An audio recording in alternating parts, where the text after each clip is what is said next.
Hello there, delicious cookies. Do crypto fundamentals matter, or are we destined to be doomed and gloomed through the news? We're going to go through that today. There is a bigger force out there. I don't know if it's intergalactic. I don't know if it's to do with the moon. I don't know if it's to do with the cosmos, unicorns, fairy dust. Cycles, friends. Cycles of human emotions.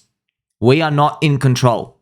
I've seen so many bouts of fundamental news come out and try to break the cycle. And each time I think this is it, and then it won't. It can't. The cycle's always more powerful, especially when it comes to crypto. Look what these overlord bug eaters did to us, okay? This is pre-programmed FUD. What we just witnessed in the past 24 to 48 hours. Remember, the government is in the then they fight you phase. So we saw this BS article come out. They released it about Elon Musk selling Bitcoin. Crash. They start selling with it along the same time. And then, surprise, surprise, oh, let's greenlight the Ethereum futures. Yay. You got to think about this, man. They know what's going on. None of this is a coincidence. So that means when we eventually do come to the tippity top, it's not going to be a coincidence at all. You never know, man. We might see Goldman Sachs, Jim Cramer, Bank of America, and everybody say $300,000 Bitcoin. Something might happen at that top. It might be very obvious. And what I love by Mr. Stranger in the comments, I don't know if you, Mr. Stranger, if you watch my videos, he's telling me to relax. He's telling me it's a game. I'm like, do you watch my videos, sir? Where have you been? This comment is exactly what I've been saying. So you got to understand, yes, it is all a game. Don't forget to like, subscribe, bell button, all friends to come and learn how to win at the game. We're going to go through some more juicy information. This is the XRP chart. There's so much to learn, wealth of information, the stories to learn from XRP. I want to know what dictates crypto, what actually makes things move. What is the function of demand that we want to see? When we are describing psychology, it all relates to demand. What makes people want to buy? Because that's what it comes down to, friends, because everybody can sit there with the bids and the offers never moving. Okay, these are the bids for buying, these are offers, okay? The sells, they just sit there. But when people cross market, that's the action, okay? And we want to solve for the formula. What makes people want to actually hit market and buy? That's why we're trying to look for things. Does the SEC influence stuff? Is it to do with the cycles? Of course it's to do with the cycles, but it's to do with the general market, the wider market going up altogether too. It makes everybody get a fever. When everybody else sees other markets going up, we know, we feel it. We're like, they can't wait to grab it. Let's see if we can get some more information out of this. So this chart is XRP versus BTC. This is the actual real chart. This is what you want to look at, okay? XRP Bitcoin, 10 years of it. I want you to draw your attention down here. This was the first cycle. Now, I know it looks like it gaps up here, but if you go from the XRP, the actual real ICO, it was probably like a big bang. It could have been like 30x on your Bitcoin in the very first cycle. Pretty big.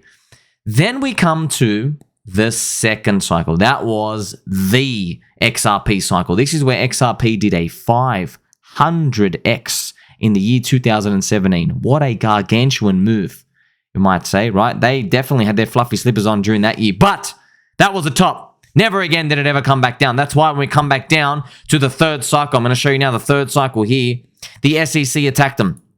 You look at this chart, look how long it takes for XRP to grind itself down before it can move up. But everybody believed that if the SEC didn't attack them, everyone thought this pop-up was coming. But market cap matters, liquidity matters, valuations matter, friends. They all matter. That's why the SEC attack on XRP, it sent it the other way and it ruined everybody's Christmas. Very unfortunate. And then it came back to recover. The way I see it, I mean, you can see it yourself. The third cycle is always a curse. You're doomed. You're absolutely doomed. And this, look at this. Look at this. We had this little move when the SEC came to attack XRP. And look what happens when they finally beat them. You can't even see how small that move is. Look at this. Beep. Yay, we beat the SEC. No one cares. Nobody cares. Why? Why? It's about the network effect. When the SEC attacked XRP, did they impact the network effect? Yes, they did. Because XRP got delisted from Coinbase. XRP needed to be listed on all the centralized exchanges. That's where all the volume, that's where all the activity was coming in. When we compare to other coins, for example, you might look at the Richard Hart coins. They only know what it's like to be shadow banned everywhere. They're banned from CoinMarketCap, banned from CoinGecko, banned from all the other exchanges. CZ ghosts them all day. No one cares. Everyone's just pretending that they don't exist. That's what they know. They thrive in that environment. So that's a big difference, right? It's a big difference when you look at it. And of course, friends, in the comment section, all of you want to know. So Mr. Hopium88, by the way, I love this name. So we doomed. No, friends, it's not a we're doomed, okay? If Bitcoin is going to be Trojan horse attacked, which is what we're planning for, okay? Just in case, 70% chance. It is still 30% chance it goes to 150K and blows everything off. There's still a chance, friends. Something can happen in 2024 that makes me change my mind. We'll wait and see. But if that happens, we're going to be, on our guard. Now, are we doomed? No. It's not. We're going to do pretty well. Maybe if Bitcoin goes to 80K, what everybody thinks they're going to get in the other alt layer 1 coins might be significantly muted, way lower than what they think. They're probably going to be vomiting. They're going to be probably wishing that they got into something else. That's what I'm feeling is going to happen because, in the past cycle, most people don't know that the only reason why Bitcoin and Ethereum went up was because that they were a bit earlier in their cycle than they are today. And many altcoins were only able to do their 50 or 100x precisely because Ethereum did the 50x from the low.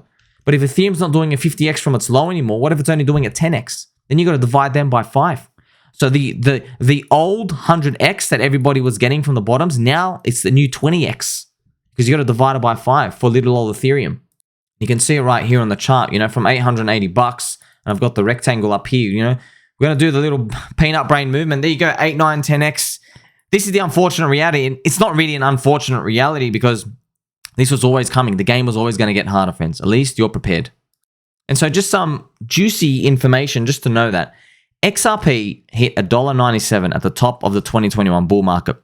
It reached 90 billion market cap, 90B. Okay, so this is something just to take into consideration if we are going to observe what is possible when you are outcast by the SEC, when you are delisted. When you are delisted, combined with liquidity bonded with Bitcoin. How high can you grow whilst being attacked and all this other jizz whilst this is going on? It's about 90 billion. 90 billion market cap. It's a good number to think about, right? But you never reach 100. You reach 90. That's just something that we're going to keep in the back of our mind. So it was always fighting the SEC. And I mean, after it even defeated, it's not like it repriced anyway. So this is why it all makes sense, right? It all makes sense. 1, you are a beautiful chocolate cupcake. And 2, it's all about the network effects, man. It has nothing, this news, I know it sounds crazy, friends. I say it so much. It's wild to think the SEC doesn't actually matter. Even though they're like this hard, we're the corrupt government. We're going to squash you next. It actually doesn't matter.